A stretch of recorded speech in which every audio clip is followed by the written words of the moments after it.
Now, after a week of strict curfew in the violence-hit town of Leh in the Union Territory of Ladakh, curfew restrictions were lifted for the entire day on Tuesday. And this signals a gradual return to normalcy in the Union Territory. Following days of confinement, markets reopened, public movement resumed, and residents were seen stepping out to buy essential supplies and resume daily activities. Earlier, restrictions were briefly eased for 2 hours from 4 p.m. on Monday, shortly after the last rites were performed for 4 individuals, including a retired army personnel who died during the widespread clashes between protesters and law enforcement agencies on the 24th of September. And according to authorities, apart from the violence that occurred last Wednesday, no untoward incidents have been reported from any part of the region. Police and paramilitary forces remain heavily deployed in sensitive areas, maintaining strict vigilance to ensure law and order is upheld. The official highlighted that a decision on extending the relaxation will be made in response to the developing circumstances.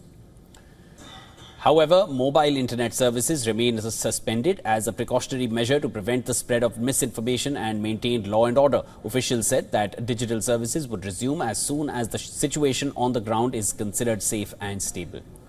Meanwhile, prohibitory orders banning assemblies of 5 or more people are still enforced in other major parts of the Union Territory, including Kargil. Lieutenant Governor Kavindra Gupta has been chairing high-level security review meetings almost on a daily basis.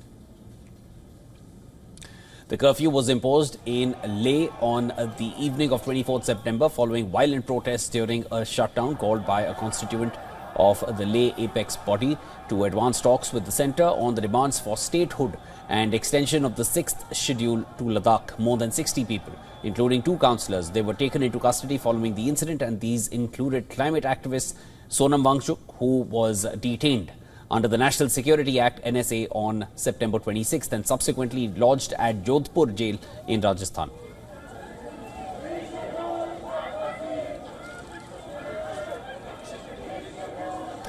And to get us a better understanding of what's happening now, our senior special correspondent Idris Lone from Srinagar is joining us on the phone line. Idris, give us an understanding of how things look like in Leh in Ladakh.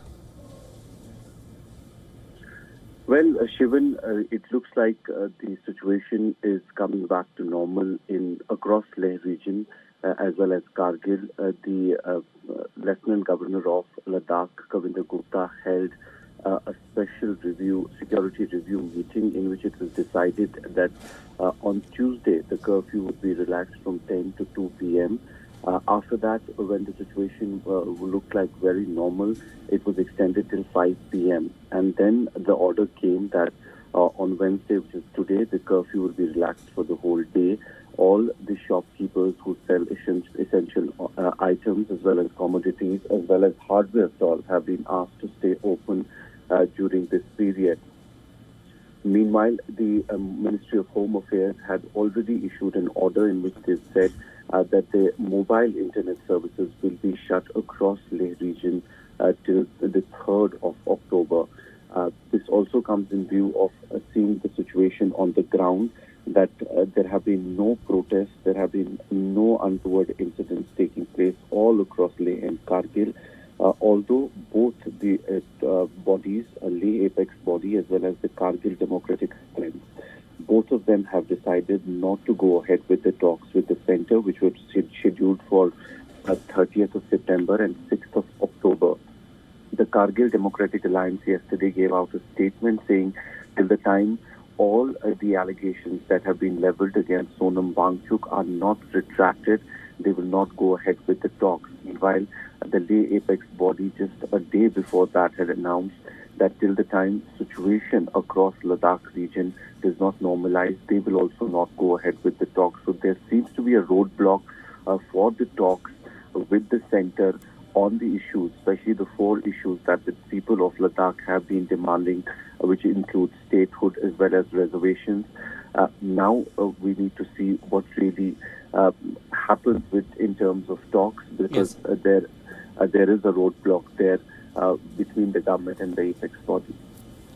Right, and of course, as you mentioned, that there won't be talks going forward. Of course, we'll have to see what comes out of that. But thank you so much, Idris, for joining us and giving all the details. We'll be back with Back to you if we get any more details.